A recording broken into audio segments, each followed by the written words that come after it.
যাচ্ছে, হ্যাঁ sir police ডিএমপির স্টিকারও দেখা যাচ্ছে। সাব ইন্সপেক্টর শাকিল, কোথায় পোস্টিং কই? হ্যাঁ পোস্টিং কোথায় আপনার? কই? পোস্টিং আছে? কোথায় আছেন আপনি? আছেন কোথায়? কোথায় পুলিশ posting? আইডি কোথায়? দেখা যাচ্ছে যে সম্পূর্ণ পুলিশের পোশাক পরা।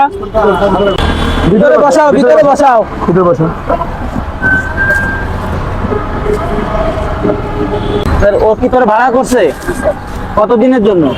শাকিল, আপনি যে এই যে পোশাকটা পরে আছেন, এই র্যাঙ্কটা কি বোঝেন? এটা কিসের র্যাঙ্ক? কোন র্যাঙ্ক এটা? বলো। এটা কোন র্যাঙ্ক? কথা বলেন না কেন? সাব ইন্সপেক্টর, তোমার এই যে পুলিশের পোশাক টোশাক সব পরা, তুমি একটা গাড়ি নিয়েছো, গাড়ি ভাড়া করছো, তুমি তোমার পরিচয় বলতে পারতেছো না, তোমার পোস্টিং কোথায় বলতে পারতেছো না। বেরো আসো। এই হ্যান্ডকাপ কোথায়?